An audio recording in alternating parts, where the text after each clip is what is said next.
Go to the G Fest festival. God fuck!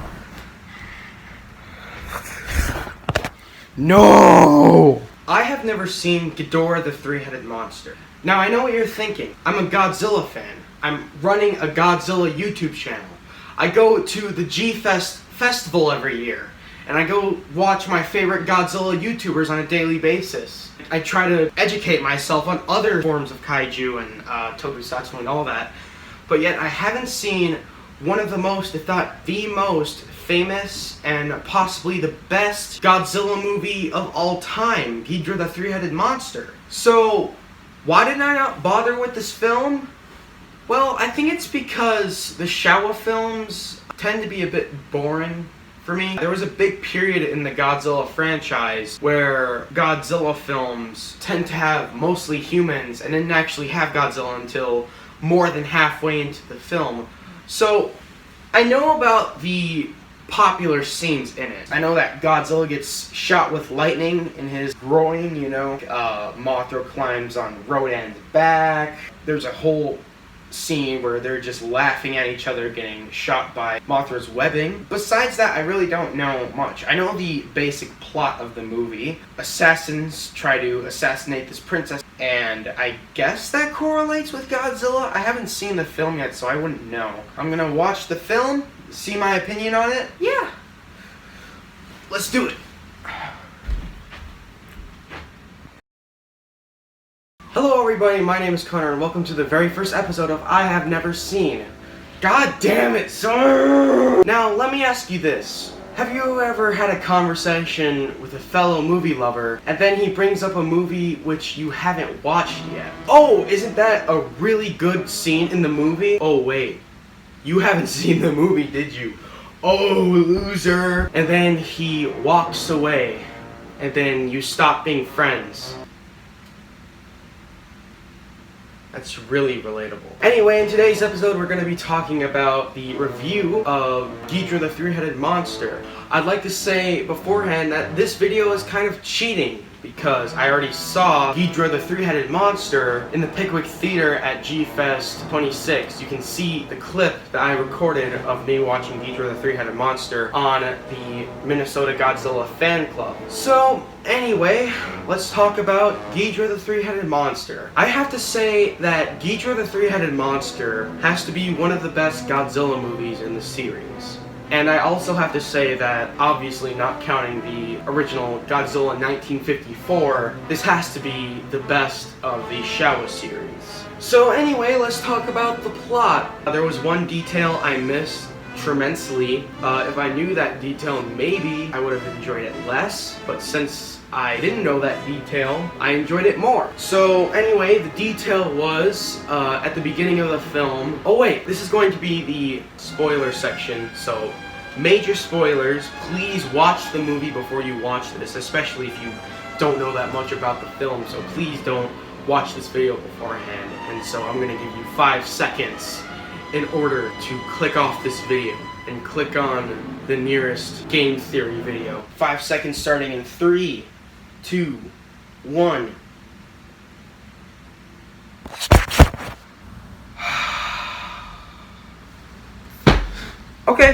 Okay, you can do that. Why does this always happen? Let me get some more tape. Anyway, time for the spoiler review. I've already said that the assassins are trying to kill the princess. At the beginning of the film, the assassins are doing an assassination attempt, and if it weren't for this detail, the princess would already be dead. Seconds before her plane is about to explode, she's actually on an airplane, and the assassin's trying to blow it up. She gets a message from a voice somewhere, I really don't know what, I'll get to that in a moment. She decides to jump off the plane. The assassins already think she's dead. She thinks she's a Martian, and not only that, she has the ability to tell the future.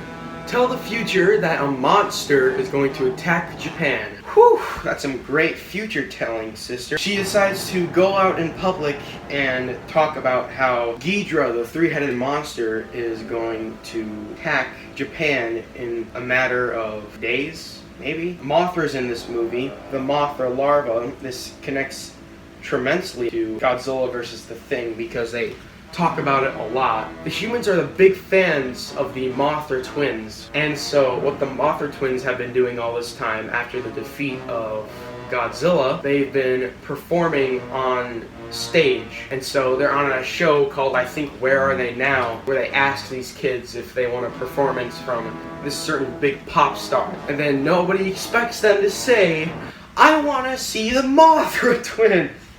So anyway, they do their performance. We see the reveal of the Mothra larva. The Mothra larva looks really good in that scene where they sing the song. Somehow they get a cameraman on Infant Island to record the Mothra larva. I hope that doesn't disturb Mothra, because they said in that scene that if there's any sort of sadness or despair during the ceremony, Mothra was gonna throw a fit. What if the camera accidentally falls like my camera just did? Mothra is gonna just kill everybody. Anyway, if you compare all the Godzilla movies from Godzilla Raids Again to Terror of Mechagodzilla, I have to say that this one has the strongest human story of them all, which actually is my problem with the Shadow Godzilla films. As these films continue, the human story got worse and worse, and people start wanting more monsters and less of the humans.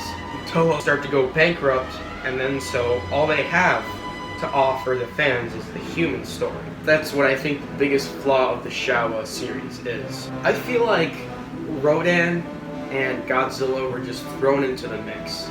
If the film were to just be the human story, I think that would be fine. This film was great. I'm trying to think of stuff to say. So let's get into the fight. I really like the fight scene. First of all, it's all taking place at once. It goes from Godzilla and Rodan fighting to Ghidorah and Mothra joining the mix soon. 3 monsters with 1 head each versus 1 monster with 3 heads. It's kind of cool like that. That's a detail I really like. They basically just kick Ghidorah's ass in this.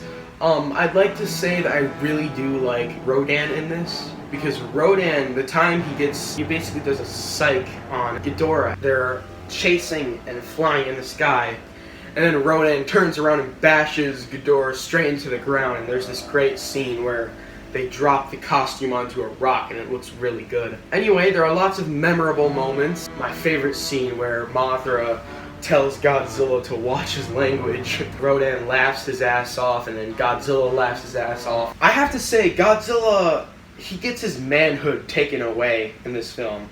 Godzilla's manhood is officially gone. He becomes a stupid, pathetic dad character literally after this film. Godzilla gets picked up by Rodan. He drops Godzilla onto an electric pole. He gets electrocuted in his groin. It's bad. Once Ghidorah joins the mix, Ghidorah electrocutes Godzilla in the balls again! Not only does Godzilla get his balls shocked, he also gets his ass a good shock too. I really like the ending of the human story. They basically try to use shock therapy on the princess to get her to stop being a Martian and get back to her senses. They set it to 500 volts, and then at the same time, the the bad guys just like sneak through the windows like criminals, and they see that it's set to 500 volts, and the bad guy has this genius idea to set the voltage from 500 to 3,000, which would kill somebody in an instant. They grab her, they take her, and they go on top of this mountain. The guy has a sniper rifle, and he's just destroying the police guy. The police guy gets messed up in this gunfight. He gets shot multiple times. Even the girl gets her head busted open. All kinds of blood in this scene, which I really like. I really like blood and gore.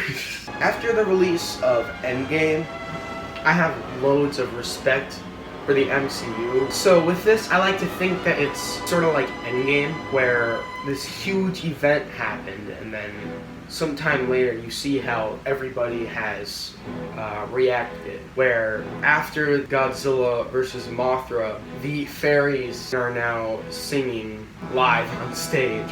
Another thing that makes me think that it connects to Endgame. You have this force, this being that just can't be killed, Thanos. Something happens.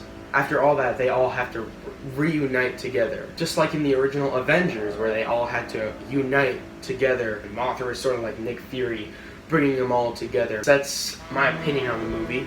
I'd have to say that this movie easily deserves an 8 out of 10. That's about it for my review. I hope you enjoyed. Be sure to like and subscribe. Check out my Instagram, Connor Boston Selcho, and check out the Minnesota Godzilla Fan Club on Facebook. And do me a favor, tell me what movies or TV shows you would like me to do one of these episodes on. I'll be sure to reply to all your comments. See you, G-fans.